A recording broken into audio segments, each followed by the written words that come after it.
Flight Sports TV, man. That's my dude. I rolls with him. You heard what the man said. It's Flight Sports TV.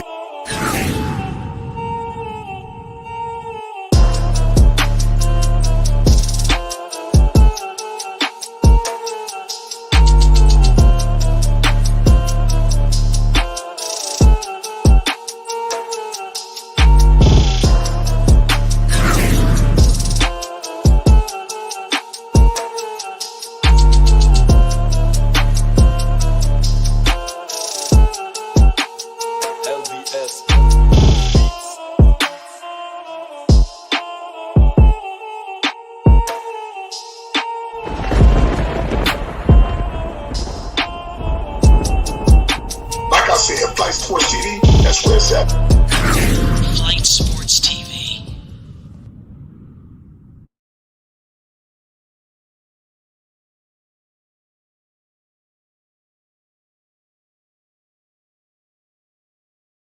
What's going on, people? It's Flight Sports TV. I appreciate y'all for checking with me. I already know what it is. We back with another one of them things.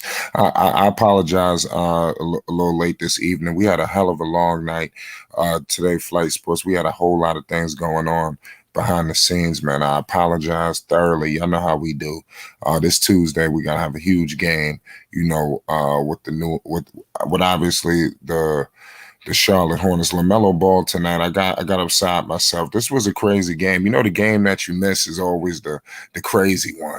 You know, like I said, it was a couple of times I was going to a bunch of Knicks games. The Knicks game I don't go to is a double overtime game. It's some crazy stuff. So, you know, so today this game went down to the wire. I'm surprised there was no overtime. The whole time I'm watching the game, you know, because I caught the game, you know, towards the tail end, you know, but I was on and off of it the whole night because it was an early game, you know. So it's just troubling to see Lamelo foul out and, you know, Myles seal the game. And, you know, Melo didn't have the best start, you know, but it is what it is. This team, Charlotte, clearly had this game securely in the bag, and they let it slip out of their hands. You know, at this point, it doesn't really matter win, loss, you know, a draw, you know, in the columns. You know, Charlotte clearly got their work cut out for them. The season is a wash. It's time to look forward to the future. Lamelo Ball tonight, you know, he didn't have, like I said, it wasn't electrifying numbers. You know, Lamelo Ball, I got Lamelo Ball with 13 points, you know, for the night. Hold on, let me make sure my, pardon me for a second. I'm having some slight technical difficulties. Shout out to everybody that's in the building right now. Yeah, Lamelo Ball tonight. I got Lamelo Ball for 13 points. He shot 5 of 12, 2 rebounds, 8 assists. Like I said, it wasn't the electric nights that we used to see in 24, 23. Shout out AB, the hero, the legend. You know, he was definitely firmly in attendance. You know, had nice seats, you know, sitting on the floor, very comfortable. It was very spacious down there. You know, so salute to AB, the hero out there in Indianapolis, holding it down for the Triple Bs. You know, shout out Chantel, shout out Basil Carpenter Jr. Salute to everybody that's in the building early. Shout out Jello, shout out Ed Canty, shout out my man Isaiah Curry. I seen all y'all in the building with us, you know, popping through early. But today for the Charlotte Hornets, PJ electrified tonight. He hit some big shots in some key critical minutes. McDaniels tonight chipped in with 17, 6 and 1. Mason, you know, it's like I said, people call him Mason Bumley, but Mason Plumlee. He had 18 points, 13 rebounds. Give him credit. That's a nice double-double for him. Scary Terry Rozier, 19, 6 and 6. The veteran continues to come through. You know, and they had, you know, scattered around a decent performance all around throughout the bench. That's what, you know, why I felt like they did just enough to win. But, you know, when you do just enough mistakes at the end, you could definitely piss away the game. And that's what happened today. Benedict Mathurin, you know, surprisingly didn't have a wild out game like I expected. I'm very high on that young man. Tonight he only put up 4 points. He played 26 minutes. He had 5 rebounds and 3 assists. You know, not quite rookie of the year numbers, and that's what's going to come into play when you see guys like Paolo Banchero. They continue to, you know, have consistent play, you know, down there, you know, on both ends. You know, Paolo is doing his thing, and he's the number one option, opposed to him where you got Tyrese, you got Myles, you got Buddy, which, you know, the trio of those guys, they chipped in wonderfully tonight. Myles Turner was the showstopper, the show stealer, the closer for the Indiana Pacers tonight. I was impressed. This is why, teams are coveting him, believe it or not. He will be a big time acquisition. I'm even hearing rumors that maybe the Indiana Pacers could work something out to acquire a Jordan Clarkson. Now, if they were to get Jordan Clarkson, I'm telling you, that'll change it all. Indiana going to be real serious then. So we're going to touch on a little bit of what's going on with Indiana, led by Rick Carlisle. He's finally starting to find his swagger, with those dudes up there in Indy, coming from Dallas where, he lost, I want to say power or whatever the hell you want to call it. Luka Doncic came and seized, control of the franchise the moment he was drafted as Dennis Smith Jr. Carlisle found out later. But he's determined to go down to Indy and turn them to a competitor. And I believe he's going to do that, because he has the experience, and if they continue to add quality players, man, they're going to be straight. Look what they're getting out of their bunch now. Buddy Hield, his name is always in trade rumors. Buddy Hield tonight put up 21 points, 1 rebound, 2 assists. That sharpshooter, small forward, do his thing. Halliburton, believe it or not, like I said, he 13 assists, massive. This dude Halliburton getting assists by mistake, y'all. 16 points and 13 assists. That's ridiculous. Like I said, he's an all-star to me in my book this year, just due to the fact of what he did, throughout the whole entire season. We just got to give him credit. He definitely is deserving of those honors. Y'all let me know in the chat that y'all believe that he's an all-star this year or not.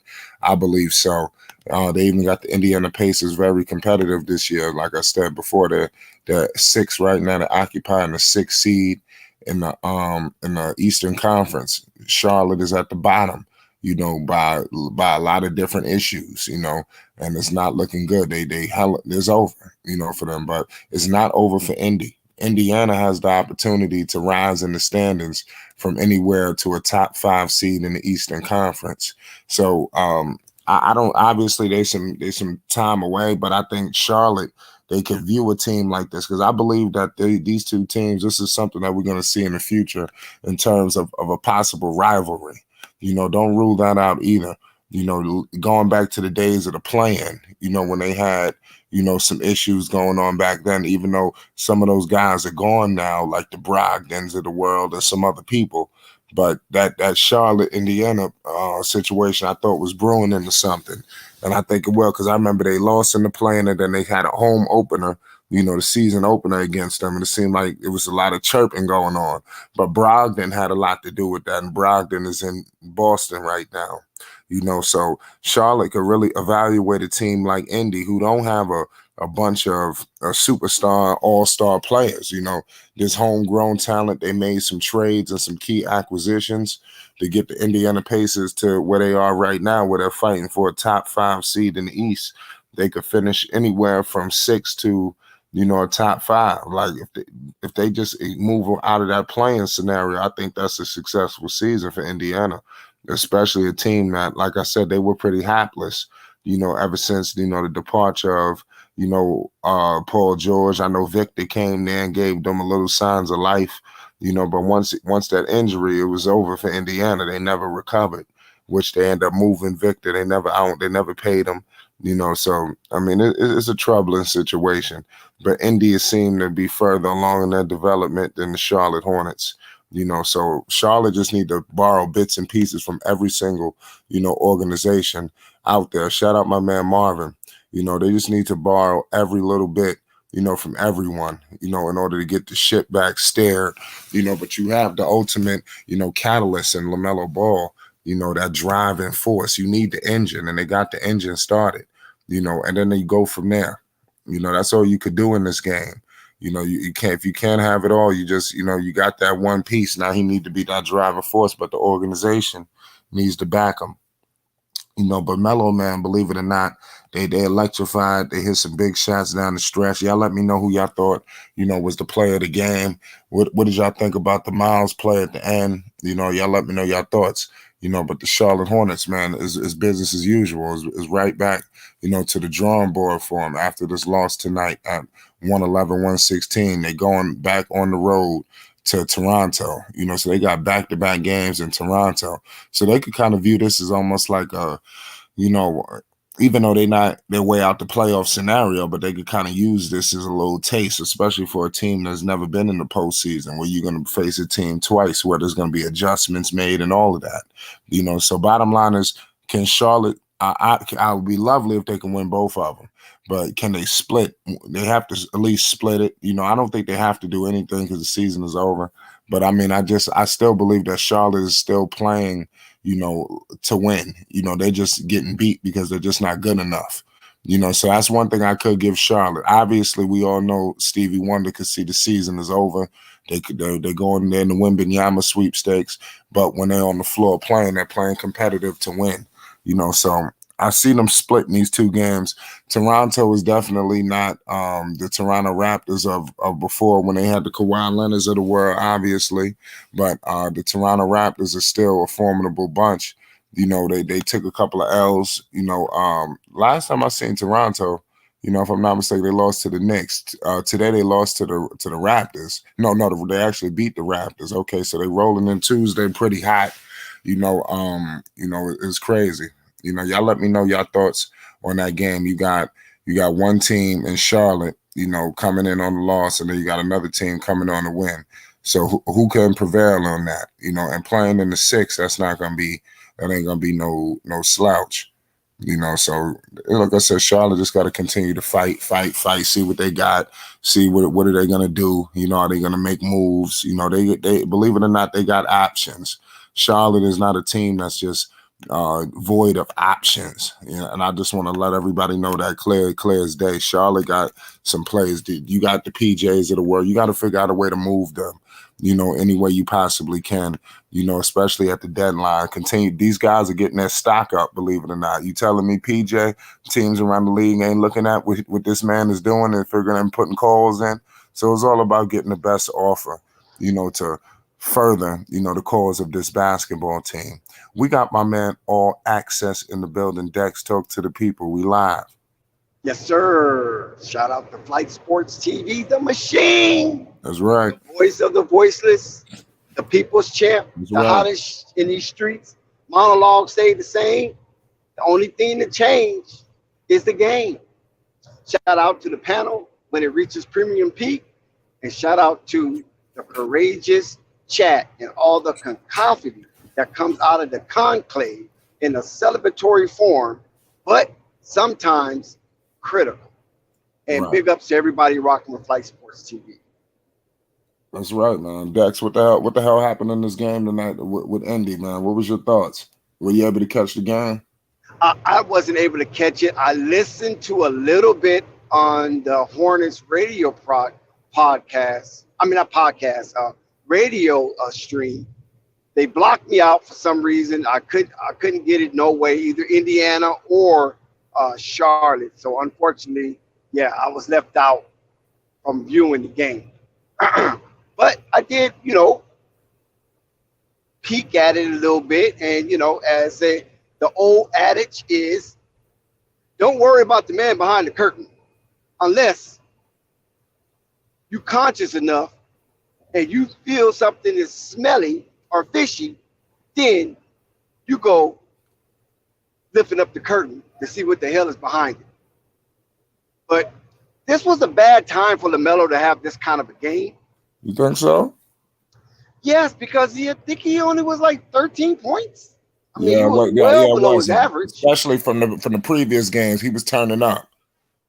Halliburton didn't put the fire to him either. But that's not the problem. Right. Halliburton already made his case. Lamelo is trying to make his case due to the fact he'd missed a numerous amount of games coming into the season, came back, and then got hurt basically right after becoming healthy. So incessantly,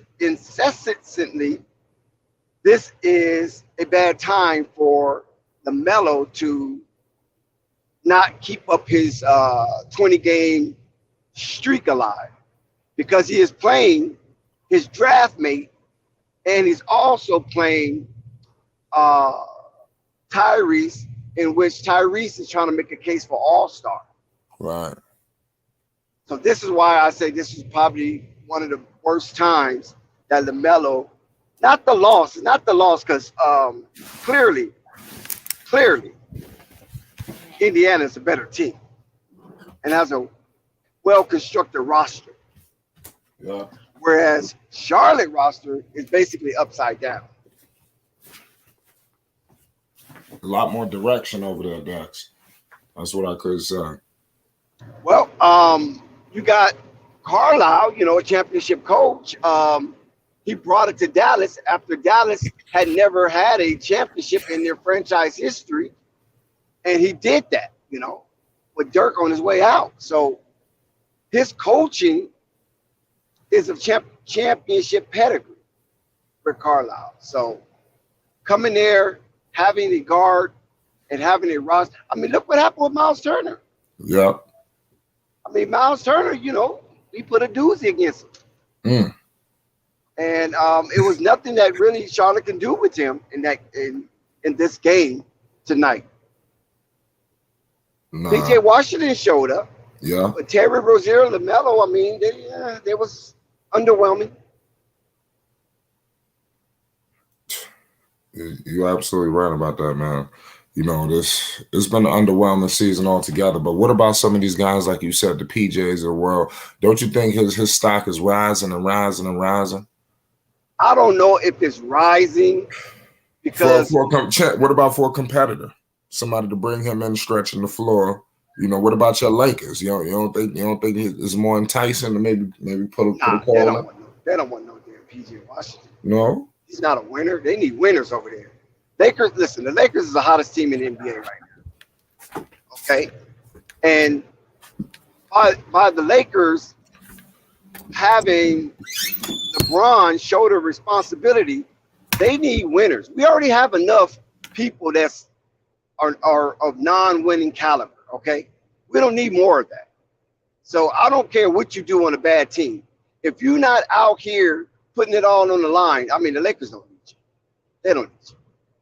There's other people that's willing to come to the Lakers that's way more talented and maybe have a championship caliber about their mindset. So no, we'll pass on PJ.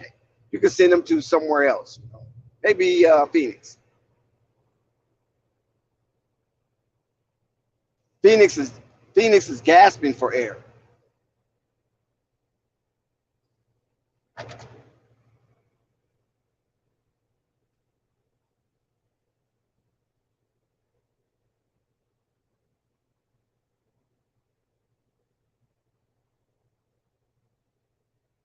Mic check. Oh, no, I'm here. My shit was on mute. My fault. I'm here, which I heard everything you said, man. I said Phoenix is gasping for it, so PJ Washington could be a good fit for them. Oh yeah, definitely. He would fit perfectly. Stretching that floor. Decent shooter. I think he could definitely always improve in himself defensively. But let's see if he's a part of Charlotte's core or not. We're gonna find out. But I don't think it's a deal breaker if they bring him back or not. I don't think it's doom and gloom if they decide to let him walk. What do you think? Well, most GMs realize that PJ is playing for a contract. Right. So I think it would behoove Charlotte to sign and trade him instead of just letting him walk, of course. Because he's definitely an unrestricted free agent. Jalen McDaniel is a restricted free agent. So those are two prospects they might explore in the trading market, before the trading deadline. And also Terry Rozier brings a lot of value. Kelly Oubre brings some value. So the only person that's a part of the Charlotte Hornets core is Lamelo Ball. Everybody else is expendable. I totally agree with that, especially for the right price. You got to get these people up out of here. I'm looking at shout out my man Recap Rico. I see New York in the building. He says, I'm a bet on Denver, GM, Basil, Joker going, okay, y'all calling some games. I'm going to have to check around the schedule. Were you able to scour around the NBA landscape today? Any good games on tonight? Shout out my man Chuck Morris in the building. I see you. Were you able to scour around anything, Dex? Well, not too much NBA because, there's a lot of playoff implications that's going on in the NFL. Right. And a lot of attention is being placed on that because teams have yet to be, really seeded. And so today basically shakes out everything. And this is what raised the eyebrows of most fanfare for the NFL because this is what they want. They want to come down to the last week of the season before things start to shake out in its proper perspective. And the the NFL have definitely won in week 18. Yeah, there's a lot going on. What's up with your Cowboys? I know you're a big NFL fan. What's going on with them? Oh, they lost today, but I don't think that really mattered. I mean, Dak stunk it up. The Commanders won. I know it was a Vegas call. It's obvious. Everybody's screaming foul play. Dallas brought all their guns to the fight, but they forgot to load them. And the Washington Commanders, with a young, unproven quarterback, just smacked them all around the court. And unfortunately, it was one of those Milwaukee Bucks versus the Charlotte Hornets game where the underwhelming underdog pulls out and become the cardiac kids for the day. And so I'm quite sure that Dallas Cowboys, who have something to play for and Washington Commanders didn't, people was parlaying and using Dallas Cowboys as an anchor because to most NFL pundits, I was a shoe-in to cover. And unfortunately, Dallas didn't do it. So Vegas win again. Man, it don't make no sense. Looking ahead, to the Charlotte Hornets, they got a big time, back-to-back, coming up against the Toronto Raptors on the road. Tuesday and Thursday, two big nights in the 6th. How do you see these games faring? The Raptors, they're coming off a win. How do you see them going? Are you familiar with what's going on out there in Toronto? Not much because I just check the box scores and things of that nature because, they don't percolate my attention, not whatsoever. Even when they were, after Kawhi left and they were the current champs, I still didn't, put too much interest in the boys up north. But I do appreciate the effort that they put out in the court night in and night out. Yeah, me too, man. Someone says, I think we're going to win against Toronto. I think so, too. They're definitely not ranked. I take that bet if winners gives money to Flight. Yeah, shout out to everybody, man. What's the bet? So shout out Lamont. Let me know what's the bet y'all got going on over there. Y'all got a lot going on. Y'all talking numbers over there. Shout out my man Coffee in the building. Shout out Flight Sports TV, Flight on access to chat, hottest worldwide. We appreciate you, Coffee. I see you doing big things out there, in your neck of the woods. Keep it up. Keep it up. I like what everybody's doing out there. Y'all go support the Stay Lethal podcast with Zeb Master and Quiz. They did big things tonight. Y'all go support that. Hit that like button over there. There's a lot going on. But I'm going to take a look around the NBA landscape, today to figure out. We're going to get back to the Charlotte Hornets and Lamelo Ball individually. You got the game going on. Still start going. With. What's that? Oh, no. Okay, my bad. I'm sorry. I thought you wanted me to assist you in that. Oh, you can. Oh, I was just going to tell them that right now the Clippers is still going on against Atlanta. But you can go ahead after that. He said flight is booking. They finished. I don't want to say nothing. Go ahead. Yeah, okay, hold that question. Hold that about book night. That was book night, right? Yeah, somebody asked me that. Yeah, go ahead. Yeah, hold that about book night. Let us wrap up the NBA schedule for tonight. There was good games on the platter.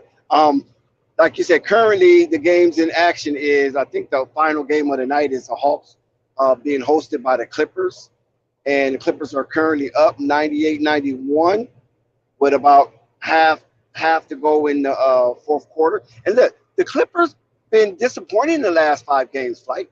They on a 5-game skid, so they really need this one. And the Clippers are doing good as far as overall, but a 5-game skid really hurt them, and that dropped them significantly. Yeah, you're right about that. You talking about the Clips? Yeah. Yeah, I mean, like I said, I'm not following the Clippers like that, like I should be. They to me, they're a little boring to me. So I don't really keep up with them. For a team with 2 superstars. I don't blame you because they always disappointing. Yeah, once you get But behind them. I know a surprising game is Dallas Mavericks lost Mm. to the Oklahoma City Thunder down there in that red clay, and Oklahoma put it on them, beat them by 20. Yeah, they Was it by probably. 20 or 11? Excuse me. I can't. Yeah, by 11. I'm sorry. Beat them by 11. So that's a pretty good win for Shea and company. Yeah, it is. I'm looking at the right game. You talking about for Shea Gilt? Yeah, they played today against the Dallas Mavericks, and they lost 109-120. Yeah, okay. I'm looking at today. My phone is keep refreshing on me. Cleveland beat Phoenix. Yeah, I mean, I wasn't surprised by that. Phoenix, like I said, they're reeling right now, gasping for air. Their nose is just outside of the level of water because they're about ready to drown. They got to get it together and figure out, do they want to be a part of the playoff allure, because they're hanging down there in the play-in situation, and if they keep this up, they can be out of the playoff picture, period, while the Lakers are slowly making a move towards the play-in slot.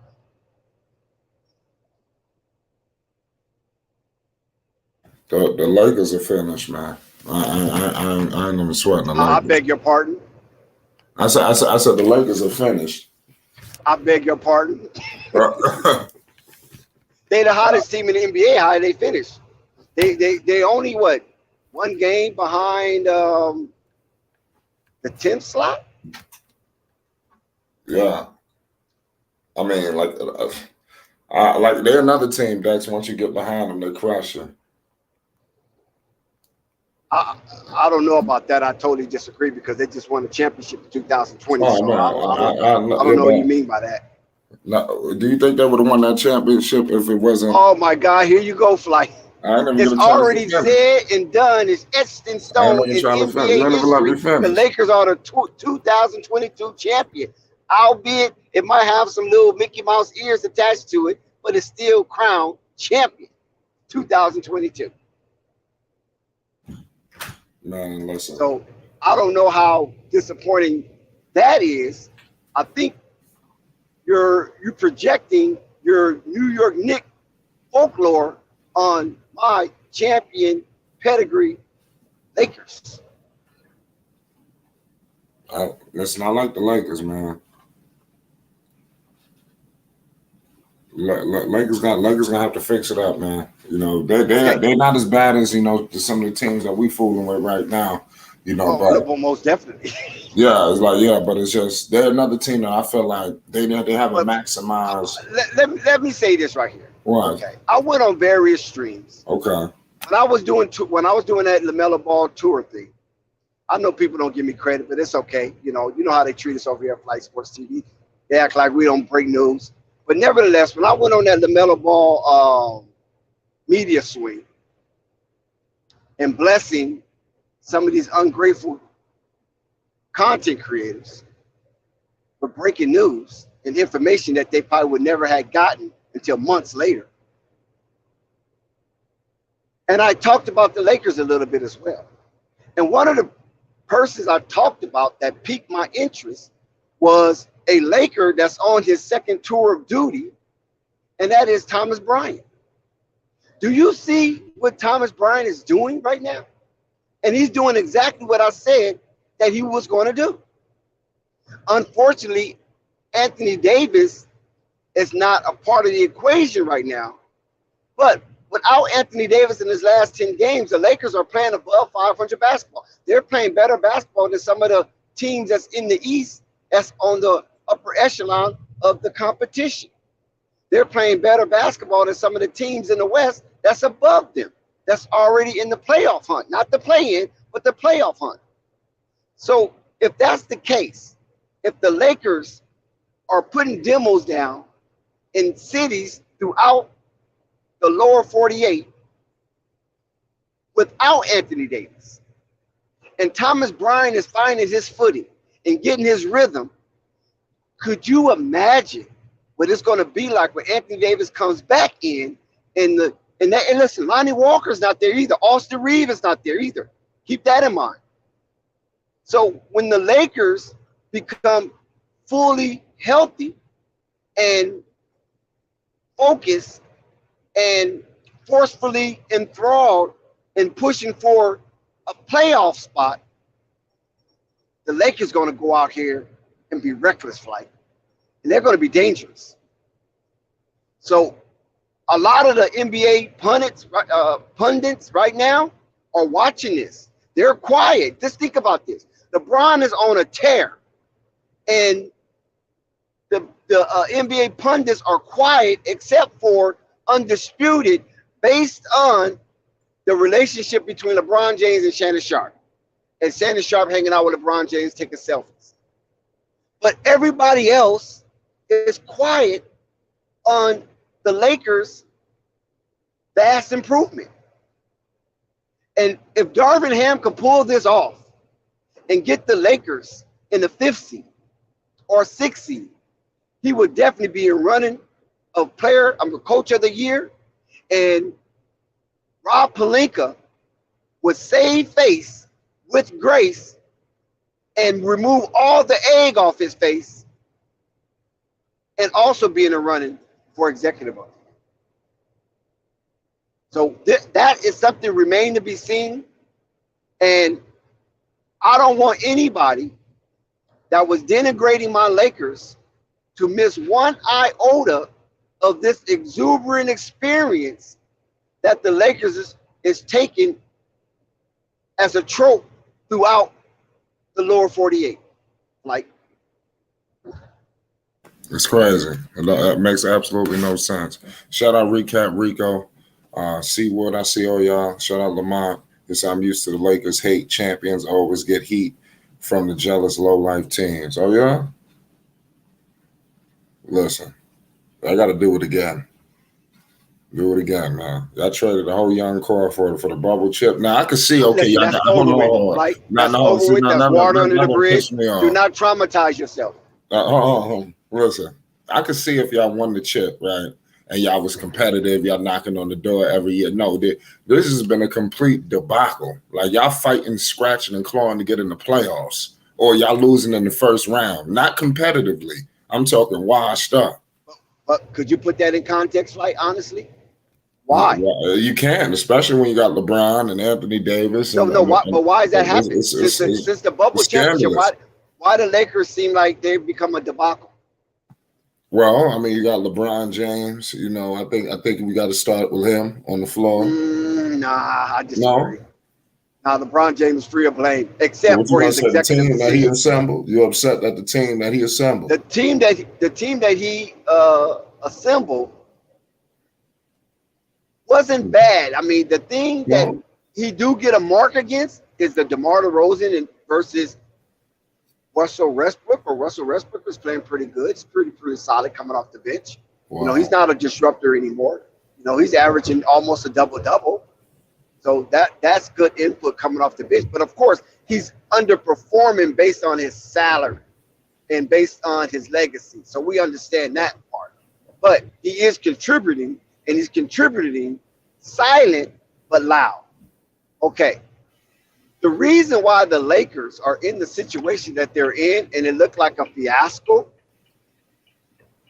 is because Anthony Davis cannot stay in one piece. Anthony Davis is the Humpty Dumpty of the NBA right now. And it seemed like all the king horses and all the king men find it very difficult to put AD back together again. So once Anthony Davis, as cerebral as he is, be able to equilibrate his cerebralness and his physicality, the Lakers would be unstoppable. Because Thomas Bryant playing the way that he's playing, and the remnants playing the way that they're playing, hey, the Lakers is a happy ending story right now. And I'm proud to talk about it. Yeah, man, it's crazy. Back to you, Flight. No, breaking news. Lovey Smith out there with the Texans been fired. What's your thoughts on that?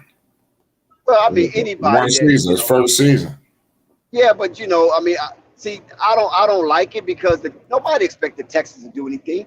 I mean, they Right. just went through this horrible scandal with Watson. Deshaun Watson, Mm. and a lot of that people thought was conspiratorial because what is the coincidence or serendipity of that situation that once he was fighting for a trade, then all of a sudden this break loose.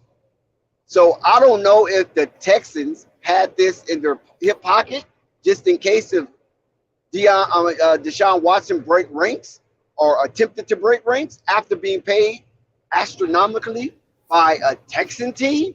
Did You they know what I'm hire saying? him to keep Watson? Heck no. Watson was already done. Right. Yeah, he was already done.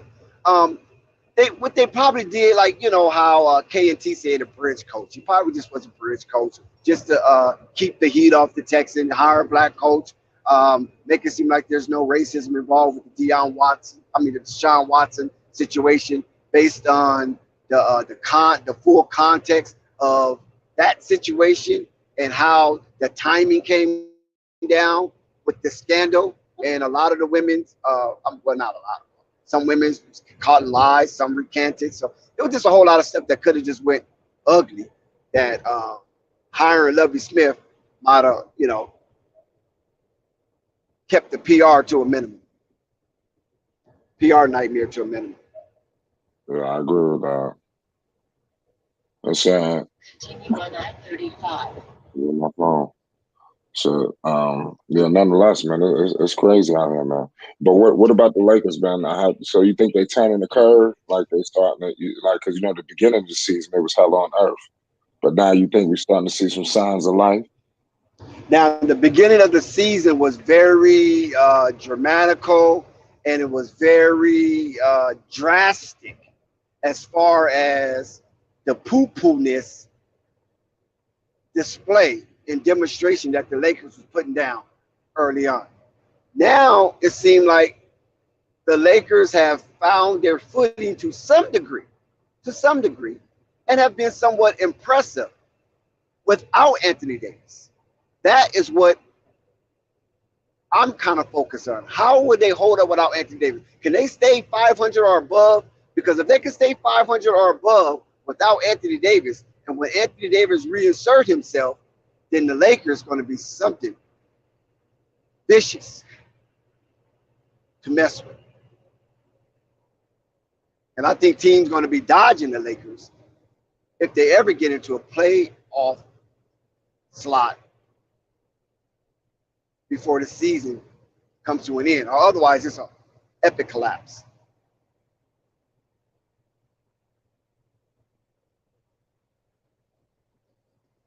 Yeah. That's fact. Shout out Natik05. Says I see I see it. Salute to everybody in the building. Everybody hit the like button and subscribe to the channel. Well, appreciate all y'all for tuning in with us. We talking sports. Thunder says Austin Reeves will have to become Prime Ginobili. Schroeder will have to become Kyrie. AD will need knight armor. And LeBron. What you say about LeBron? LeBron would need to get to his. Oh yeah. I remember when he went down to Miami to take a break. Y'all remember that? He might need to go back down there. But whatever Thunder said is cool, especially with AD. I agree with the AD thing. AD do need a knight's armor. You know what I'm saying? I'm talking about in the classical sense. But LeBron is safe. I mean, you can't ask no more. Like, he done put the team on his freaking shoulders. As broad as his shoulder is, that is a heavy burden. To put the Lakers and the Lakers legacy on your shoulders with a depleted roster. I mean, you got 3 starters that's out. You got Lonnie Walker, you got Austin Reeves, you got Anthony Davis. You have 3 starters that is not participating in the Lakers game. And now they got Denver coming up, and that's the #1 team in the West. So they've been pretty good against Denver. But we're going to see what's going to happen this time around because it's hard to just dominate a team of that ilk throughout the season. And the Lakers are on fire. You know what I mean? They're playing above 500 with a depleted roster. So when they get fully healthy, like I said, they're going to be reckless and abandoned in the league.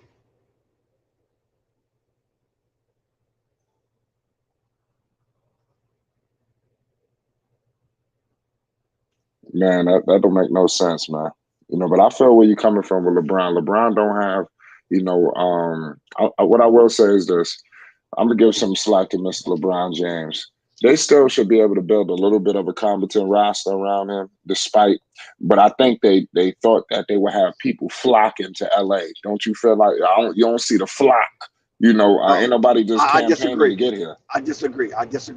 Miami, they was getting people for the cheap. They was getting with Miller and all of them. Go ahead. Like the thing of it about the Los Angeles Lakers was different with the Miami Heat. I mean, the Miami Heat only got 3 championships. You follow what I'm saying? The Los Angeles Lakers got 17. So when he went over to Miami, it was perfect because they had just won a championship with Wade, and then LeBron come over a couple of years later or whatever, and enhanced the program along with Chris Bosh and the rest of them. So Miami was a hot thing. I was in Miami during those times, and not only that, Miami was rocking. I mean, the rappers was all down there. I mean, everybody was on their scooters. That was out there in what's that bay? That little bay out there, Biscayne Bay, on their jet skis and yachts and speedboats. And Miami was just, oh man, it was such a party scene. I mean, Ocean Avenue was off the chain. A1A, all that was crazy. I mean, Collins, Washington, Lincoln, all that over there. You know what I'm saying? So, Young Money was down there deep. I mean, it was just fabulous in Miami at the time when LeBron was down there. He just brought so much of a lore that people just flocking to Miami like it was the thing to do. If you wasn't in Miami, then you late. It's not like that so much now, but at that time, boy, man, it was mad crazy.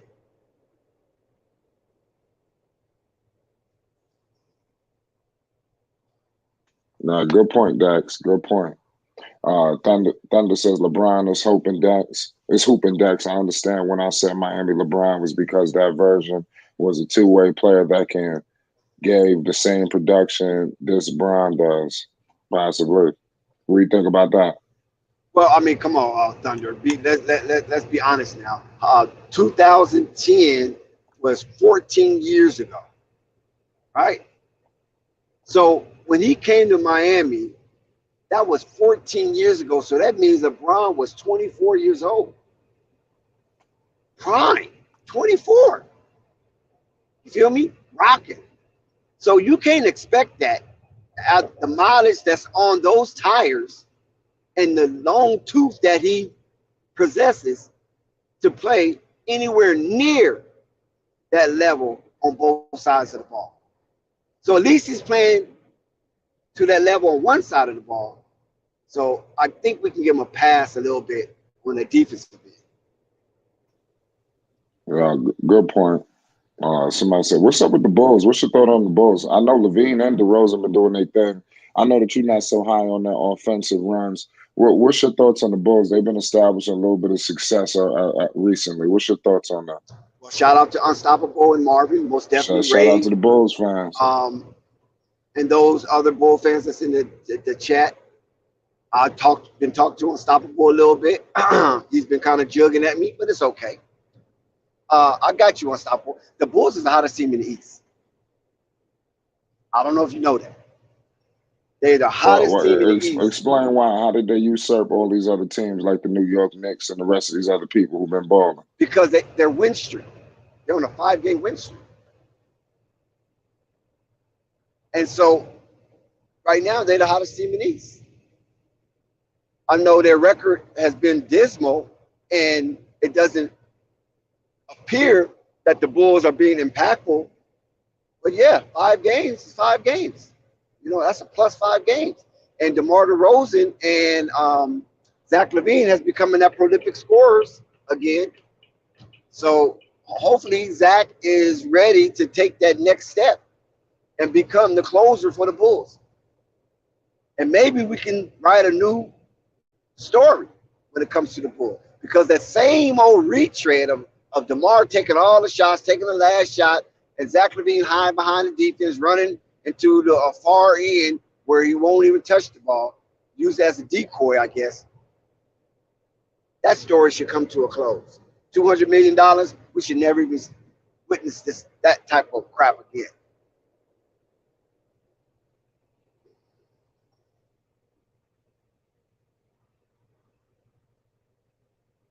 Yeah, man. Lamont says Clippers just took an L. The Clippers got to get it together. That's what Dutch was just saying. Every They time you just get took behind an them. L. They was up by 7. Wow. Well, I don't have faith in the Clippers no way, so I don't care what they do. For the Clips? You don't like the Clippers? Is to see the other team play at a bargain price. Come on, you gotta show some respect to the Clippers, man. They ain't never won nothing. They ain't won nothing since they was in San Diego. They're the second team, out in LA. That's like how it is when after the Lakers get eliminated, you got to root for them. Are they the second team or Sacramento? Are they the second team or is Golden State the Lakers? I don't think they're the second team. Oh, you said in LA. Oh, my bad. Yeah. So whenever a team in LA, like I said, the Lakers get eliminated, don't you root for the Clippers when they was moving? No. I never rooted for Lob City. LA don't get behind the Clippers when the Lakers lose. I did like the Clippers when Baron Davis was there. I liked the Clippers when Quentin Richards was there, Lamar Odom, and Darius Miles. They don't get no love? Because CP3 went to the Clippers instead of going to the Lakers, so I never favored that. I felt once they vetoed that trade going to the Lakers, CP3 shouldn't even come to LA. Should have went somewhere else. Yeah.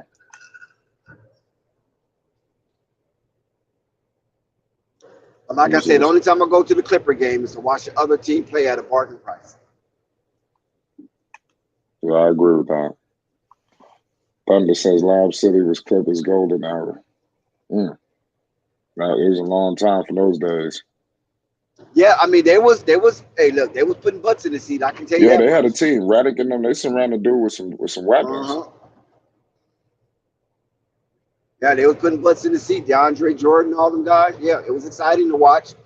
But nobody really just had faith. At one point, it seemed like the Clippers was trying to usurp the Lakers when the Lakers having, those down years. But like I said, the people that was there filling up the seats, maybe it was some Laker fans too, but they wanted to see the other teams. Because the Lakers' prices was exorbitant, and especially when Lonzo got there. They found a reason to jack those prices up. Like, you can get a seat for $140, and then once Lonzo got drafted with all that fanfare and celebrity and hype and all that crap that was going on surrounding that young man, the ticket that was $140 now is $260. So I felt they was gouging and taking advantage of our loyalty to the Lakers because some excitement came. As soon as that excitement came, they found a reason to hike up the prices. And I thought that was unfair because here we got a bunch of young guys, young kids, and they haven't proven anything. So why are you going to hike up the prices? Let them make the playoffs first, which they never did. And who are you talking about? Which one are you talking about? The Clippers? No, Flight, I'm talking about the Lakers, bro. Are you talking about when they had the young players? You talking about with Lonzo? Yeah, I said Lonzo. Yes. Yeah, of course they was gonna rack up the prices. That came with a lot of that was a lot of firepower in terms of like excitement and everything. There wasn't no firepower, Flight. No, it was a big buzz in the air. That team in the previous year, they only won 17 games. But listen, people was coming to see Lonzo, homegrown star. I understand, but that's unfair. Because that was his rookie season. You're going to hike the prices up like that for a rookie that's unproven, and he was a one and done? Come on, man. The people was gouging the Lakers fandom, and that's wrong for them. And this is why the Lakers are halfway shitty but halfway good based on LeBron James. Because no way Dr. Jerry Buss would have ever did anything like that. He would at least gave us a year of Lonzo with discount prices and having more games, free tickets for the elementary schools, the junior highs, and the high schools to come. You know what I'm saying? So they can grow with that young core. Nah, not Genie and company, not the hippies. Nah, they hike the prices up. They didn't even give us a chance to come and enjoy to see Lonzo. So if you was not of the upper class or you ain't save your money, you ain't getting a good view of what Lonzo and Brandon Ingram and Kyle Kuzma, Brooke Lopez, Julius Randle was all about. You had to go in the nosebleed section. So I thought that was very unfair that they outpriced some of the people that follow Lonzo all the way through high school and college, but couldn't afford to see him when he become a Laker. That's bad business. Yeah, it is, man. You ain't lying about that. And then you're going to trade the kid. You hike the prices up, then trade the kid. Bad business. Man, at that time, the Lakers had no options. I was coming up the Kobe situation. You know, the talent was not looking, it wasn't looking like how it was today, even though they probably should have kept that core. They should have never. It's just so crazy. They should have just let Anthony Davis come to free agency, because that's why they in the problem that they have now. But they never allow that to happen, because you would have had a better it's young hard core. to keep a core I like think you that. got to put the superstars on notice, not so much the teams. I think this need to be something where superstars see, like, damn, if I would have just did this, this, and this, I would have been straight. You know, but they all these people want to do is just get to the team right now, but really they should wait. But listen, they could have kept that core. They would have kept that core if they would have made the playoffs. If they would have made the playoffs that season, they would have kept that core, because the clock was ticking on LeBron James. His legacy was at stake, and him missing the playoffs for the first time in like 14, 15 years or something, I think he couldn't tolerate that. And it bruised his ego, and to see Kawhi Leonard come away with the MVP and championship, going to a new team for the first time, you know what I'm saying? And he wins a championship in one season, that big of a turnaround, I think you're hurting LeBron to the core. So he was desperate to get back at Kawhi, because Kawhi got an MVP on his watch also in the finals. So he didn't want to see Kawhi taking off and running the NBA. Everybody was talking about the claw, at that time. So drastic times come for drastic measures. And that was a drastic thing to trade away their core. And the only reason why Boston didn't trade away their core is because Boston core had previously made the playoffs and went all the way to the Eastern Conference Finals.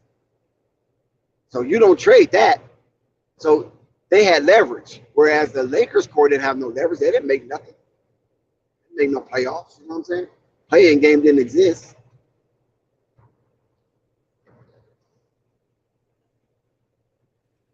But yeah, play-in game did exist, huh? That was the first year the play-in came in. Oh, no. Play-in game didn't exist. It came in once they got traded because of Zion. They wanted Zion to itch to the playoffs, give them an opportunity to make the playoffs, and then they laid an egg in that bubble. Yeah, man, that's crazy. Shit don't make no sense, Dax. I'm just looking at the NBA landscape. There's a lot of good basketball about to come up, man. For right now, as of where we are today, who do you think will win the NBA championship right now? I can't say right now, because everybody is not playing up to par until All-Star. That's when they say any NBA purists know that the real season starts after the All-Star. Because that's when you come down that second half stretch And whoever you are, it's going to show who you are. There's no pump faking. There's no facade. There's no perpetrating. Once that second half of the season begins, that's where the real rat race also starts. Yeah, you're in line about that. King C says, good thing is Melo has the NBA commissioner eyes on him, plus Melo brings a different flair to the game that's entertaining. What do you think about that? Good call. I mean, shout out King C. Yep, but that's all good. But if you're not winning, man, you know, it doesn't sit well with anybody outside that player or organization fans. People want to see winners when it comes to the All-Star game and when it comes to making a splash or promotion, because we don't want Lamelo, our boy, to be out here serving a platter of empty calories. If it's going to be a seafood platter, we don't just want hors d'oeuvres. You know what I'm saying? We want some heavy stuff on there. And right now, since the Charlotte's not winning and have one of the, I think they're tied with the worst record in the NBA, that's not a good sign, regardless of who you are and where you're playing. So Charlotte got to get some more wins on the board. LaMelo got to lead the band as the maestro that he is. And everybody else have to fall in line with a concerted effort to try to get at least to 500 at the end of the season. Because right now it doesn't look good at all. It looks like the Charlotte Hornets, record-wise, have totally regressed from his previous seasons since LaMelo been there. I agree with that. It don't make no sense. And it's not LaMelo's fault now. I blame that on Mitty. Mitty didn't make no moves except one. Now, I granted that one move that he made was probably the biggest splash in NBA history in the offseason by signing Theo Maladon. I mean, wow, was that a big acquisition for the Charlotte Hornets. And dude, he moved the needle flight. I mean, he's up there on par of Kevin Durant, Jason Tatum, Ja Morant, Luka Doncic, LeBron James. You know, he's up there with those guys. Zion Williamson is moving the needle. Theo Maladon. So they acquired him and didn't go no further. So the Charlotte, they feel that they're equipped to win anything at any given time. So kudos to Mitty for that spectacular, breathtaking, devastating and captivating offseason acquisition by signing none other than Theo Maladon. As FYF would say, oh, he nice. Oh, dude, nice. Yeah, nice guy. You're a nice guy. That's the only nice you can add to him as an adverb. Nice guy. I like the dribble. So can you imagine that flight? You got a young, sensational, generational talent. And you got 2 slots, 1 final 10-day contract available, and you sign one of the greatest players ever to come out of France. I mean, he's better than Tony Parker, for crying out loud. He's better than Greek Freak, for crying out loud. So when you sign Theo Maladon, you feel that you done hit the lottery. You don't need VM. What you need VM for? You don't need him, right? You got Theo. You don't do nothing else after that because you think you got it locked in that you finna run amok in the Eastern Conference? Theo Maladon. I don't need nobody else. Like, I got Theo, baby. We're good. We in this thing, Flight. That's We right. in this thing. We're in Teo this thing. Maladon in the building, baby. We don't need nobody else. You high on We this kid. secured. The lion is out of his cage. Teo Maladon. You know how he gonna run amok through this league? Helping Lamelo. We don't need no Terry Rozier. We don't need no PJ Washington. We don't need no Gordon Hayward. We don't need no Nick Richards. We got Teo. Shame on Mitty. You got to figure it out. Lamont Simmons during the 80s. Salute to all y'all in the chat. Maladon has definitely been a bright spot. You got some, well, he's out from the G League, but he got some people like Book Knight and a couple of guys there holding up some spots up there. I can't believe Book Knight out there in the G League for real. Yeah, that's his spot. Yeah, Book Knight gonna be in the G League for a while. We already know what's going on with Book Knight, so I don't think we should be any more surprised. The young man has his issues, and until he get out of that and get his confidence back, maybe we might see the Book Knight that Charlotte drafted 2 years ago, because they was high on this kid. It was a lot of fanfare surrounding him. You know what I'm saying? Yeah. I thought I had faith in Book Knight, man. I was real high on him myself. So for all of that to take place was kind of crazy. Yeah, another New York talent fall by the wayside. It threw me for a trip. Salute to all y'all that's in the building right now, man. Y'all already know what it is, man. It's Flight Sports. We're in here with my man, All Access. We're in here doing a lot of big things, man. We appreciate everybody rocking with us, standing by our side, keeping it 100. We appreciate y'all. It's a new year, man. We're doing big things, man. You got Dex out here working hard, Flight working hard. There's a lot of things happening, man. Make sure y'all support us, man. Support us in the super chat, support us in the cash app, so we can get big things popping off for you, man. It is what it is, man. It's the year of the underdog. It's Flight Sports. I'm the biggest underdog there is. Shout out to all of y'all, man. Yeah, let's keep it rocking, baby. Another thing is that who do you expect to lead the All-Star vote? That's a good question. Of course, LeBron James. I mean, you talking about chat. Get to the chat. Yeah, he's always the league leader. Has LeBron ever not been the league leader in All-Star votes since his inception? Of course. Like, are you kidding me? Was it when he was hurt? LeBron always was an All-Star vote. No, I know. I said, was he ever not? Oh, you said not. Oh, yeah, not. He always was the leader. There's always somebody else, whether it's Giannis or Durant or whoever on the other side. But he always the league leader, whether he on the East or the West. Yeah, I don't know, Flight, to be honest with you. I can't really take it back that far because I wasn't a LeBron James fan. I was a Kobe guy, of course. You know what I mean? So I wasn't paying attention to really nothing happening to the East.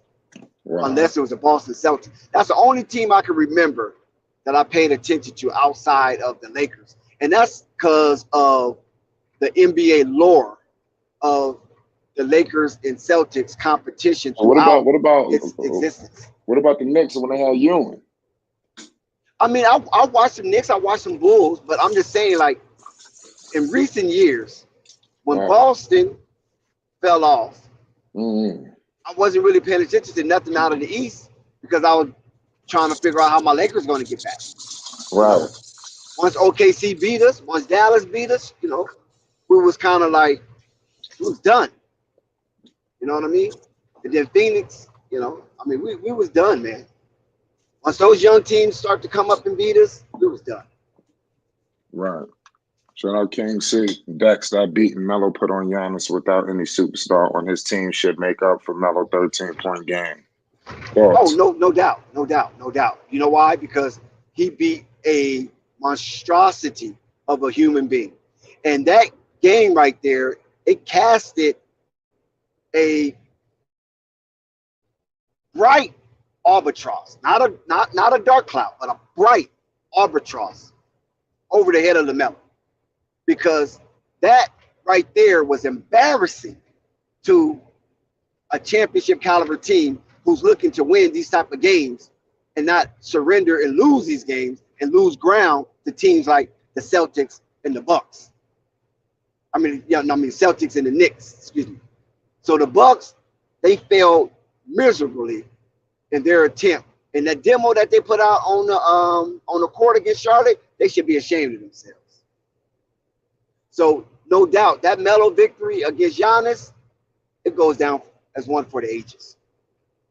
Because he did it on their court. Remember now, he did it on their court minus Chris Middleton, but outside of him, they were still fairly healthy.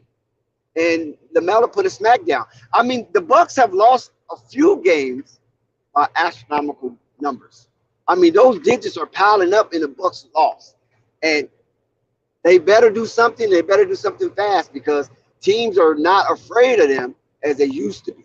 Now, I don't know if Giannis is still in some type of fatigue. I don't know, but they shouldn't be losing by these type of digits this often. So, hey, LaMelo, yeah, that's a big one, but I wish he would have followed up and kept his streak alive against Tyrese and the upswing of the Indiana Pacers, because we all know that that's LaMelo draft mate, and Tyrese and Anthony Edwards is going to always be attached to LaMelo Ball. Now, Patrick Williams was a part of that draft as well, but of course, he fell out of the limelight. Good call on that. PJ just got to keep working, man. Keep getting himself together. He'll be all right. That says Dex, your Lakers are playing. I never know the Lakers is playing or not. So who they playing? No, I think they play tomorrow, right? Don't they play tomorrow? Nobody's playing tonight. I think the last game was the Clippers. They play Denver tomorrow. Yeah. And that's gonna be a heavy hitter right there. Because like I said, Denver's sitting real pretty on top of the Western Conference. And remember, I predicted that. So I'm not shocked. Remember, I predicted that. But I kind of waned a little bit when Denver was a little shaky. But right. I said that Denver was going to be the #1 seed. I did say that when we did our predictions. That's so right. Far I've been right. But we'll see in the second half. You know, it's a season of two halves, and the second half is the most crucial of the two. Yeah, I believe that. This is Rat Man playing. Okay, it's about the Lakers are playing. Okay, I'm tripping. The Lakers are a playing team. And they shouldn't be a playing team with that firepower. Why is the LeBron, Anthony, whoa, Flight. I had to correct Flight. myself. What firepower? I mean, you got LeBron James and Anthony Davis. I mean, that's what I'm saying. Where's Anthony Davis? And that's why I caught you myself. Embellishing it, I was about to make a mistake. Because you embellishing it because you want the Lakers to look worse than what they are. Yeah, no, it's hell. Because I was gonna say y'all should be doing better than y'all should with those two players. Y'all, it's like the third guy is the fall guy. Yeah, too. Kuzma was the fall guy. You know, Kuzma was getting tired of this. You know, he was about to have a resurrection up in there. You know, they had to get him up out of there. See, Brandon Ingram wasn't gonna be the dozer. He wasn't. I wasn't gonna slap Brandon Ingram around. He got too Hollywood. He started feeling his coldness, and they had to let him know that, dude, you're really not him. No, he's not. But I think his development was a little crushed by fooling with y'all. You know, I think he should have been right there. Yo, it was a point in time they was comparing him. They thought he was better than B.I., and they was comparing him to guys like Tate. Yeah. Well, Kuzma, he lost his way. See, he lost his way. And I'm quite sure that if he had it to do it all over again, he would have chose a different path and made a different executive decision. Because he got a little caught up because he was snuggled up under Genie Bus, and he thought he was untouchable. And unfortunately, he probably thought he could compete with LeBron as far as the face of the Lakers. And that wasn't the case because he sold out Lonzo. He sold out B.I. He sold out Josh Hart. But he can't sell out LeBron. Come on, man. Dude, really? You ain't moving the needle like that. And Man, so that he didn't power. want to accept his role and to be the third wing and also be the closer. I mean, he could have been a nice closer for the Lakers, but he didn't want to accept his role. He felt he was being used, and I want to be a starter, and I want to start and close. And unfortunately, the Lakers like, dude, we got LeBron and Anthony Davis. That's not possible. So he didn't want to play his role. So he wasn't a good soldier. And Jeannie had to make the difficult decision, get his ass up out of there. Yeah.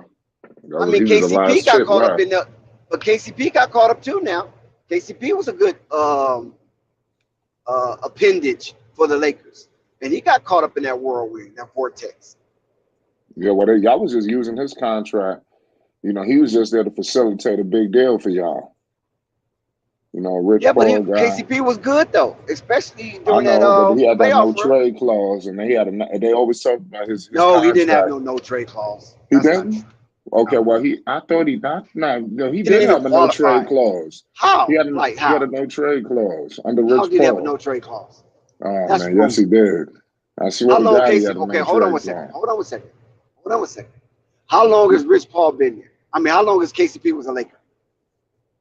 I wasn't 2 years. Okay, how Wasn't you qualify? You got to qualify No, for I it. know. I think LeBron I didn't think even he came there qualify. with a no trade clause. I could have sworn Well, no KCP had I a no don't know trade about that. clause. I don't think No, you he get did. traded with a no trade clause.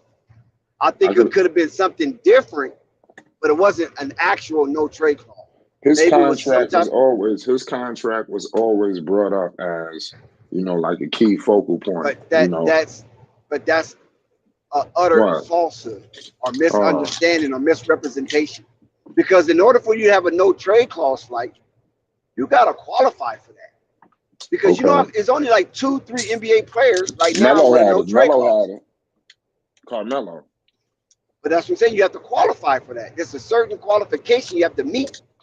Otherwise, you're not getting that unless the team just want to waive the qualifications. With no trade. That no trade clause is deadly. I remember Melo had that no trade clause. That shit was crazy. Yeah, When he was in New York. it's only like 3 players I think in the NBA had a no trade clause. I think Zach might have one now because he qualified. Yeah. But I think like Steph Curry, Zach LaVine. Blake Griffin should have had a no trade clause in I his think contract. what's your name? Bradley Beal. I think those are like the only ones with no trade clause, if I'm not mistaken. Some A people lot of just other don't players don't ask even for it either. qualify. Well, they ask for that option, instead of the no trade clause, give me that extra year option, player option, so I can have some type of control. Yeah. Durant don't even have a no trade clause. Kyrie don't have a no trade clause. Luka, Jason Tatum, none of them dudes, man. Ja, Zion, Bi, they don't have no trade clause. They don't qualify. Now, what's your name? Might have one though. Dame Lillard, he might have one because he definitely qualified. Because you got to be with the same team for like a number of years. First, you got to be in the NBA for like 6 years or something. Then you have to be with that team for like 4 years, on addition of the 6 years, to even be eligible for a no trade clause. Still don't mean you want to get it. Right. Yeah, no trade clause is deadly, man. That's all I'm gonna say. That's just fucking notorious, man. So I think with that KCP thing, I think because I remember all those rumors that was going around. I think it was just something in his contract that Clutch Sport negotiated that made it that he couldn't be traded unless he was willing to be traded or something to that nature. Because that was only in there because they knew they was getting LeBron. They was gonna move him. That's like I said. You making it sound good. You know what I mean? But I ain't gonna rub it in no further. All you got to do is look it up. You're right. People. I'm quite sure the chat is looking it up right now. People love to want to stump me. They No, love Mitch to should want to be stump me. fired. King said, I think Mitch should. They need to move on, but they probably won't. Hell, they're gonna get a top pick this year, hopefully. If they get the #1 pick in the draft, that saves it all. Hopefully, Jordan could, pull some strings down at the office. Well, who needed the worst? Do Charlotte really needs a #1 draft? I think so. Some people might think not because they do have a player. Listen, there's a lot. If Charlotte gets the #1 draft this year, everybody know that's fixed. Everybody There's no way that's around it. Yeah, they know it's fixed. If they give Lamelo Ball and the Charlotte Hornets the #1 draft pick, because that's what they need, right? They need the big man. Yes. I mean, that's exactly what they need.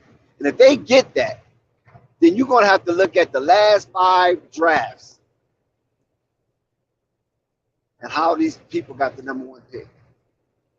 When it was some type of extenuating circumstances behind it, right? Minnesota, with Anthony Edwards. The team didn't have no ticket sales. They had to sell. They want to sell a team. The team was up for sale, right? Zion Williamson, right?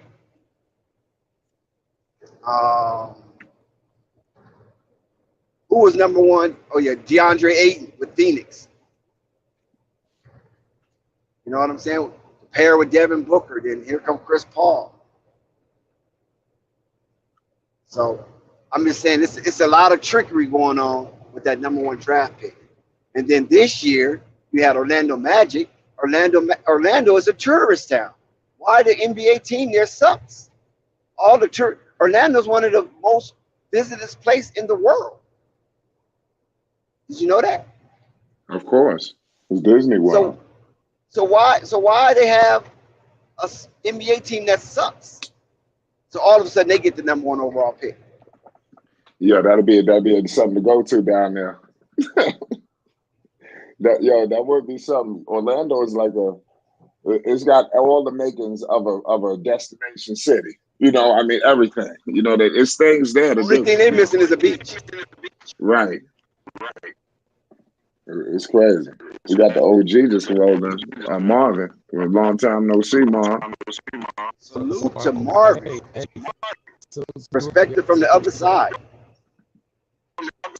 Say, do I have an echo? Here you go with that echo. Big echo. Damn, okay, I'm just going to say this right quick. Get some back into the chat. Take your phone off a speaker.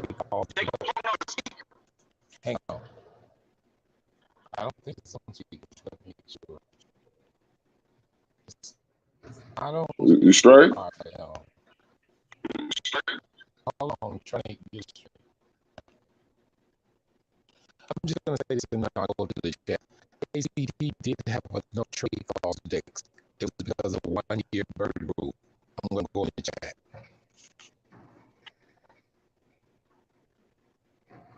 It sounded like he said that he did have a no trade clause. KCP? That's what it sounded like he said. That, Marvin, your connection used to be perfect.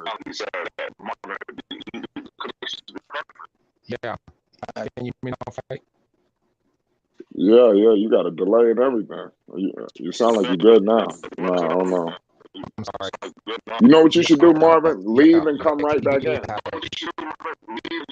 Come right back in. Okay, I'm going to say this before. I'm going to say this before I go. He did have a no trade clause. It was because of 1-year bird rule. I heard him say he did have a no trade clause. He said after for a 1-year bird rule. That's what he said. Oh, with some type of clause? Yeah, that's what he said. Is that what you're reading? Did you read that, Marvin? Marvin just dropped out. He has some serious lag connections going on. He said something about a bird rule, and he said KCP had a 1-year no trade clause. Yeah, that's what I heard. So what they bought is bird rights? Well, see, that's what I was talking about then, because that's the bird right rule that if a team have you for I mean, if you've been in the NBA for 8 years, I think, 6 years, and a team have you for 4 years, then after that contract, after that 4th year, you can negotiate a no trade clause. So if the Lakers bought his bird rights, then they bought all those 4 years he had to the previous team prior to him coming to the Lakers.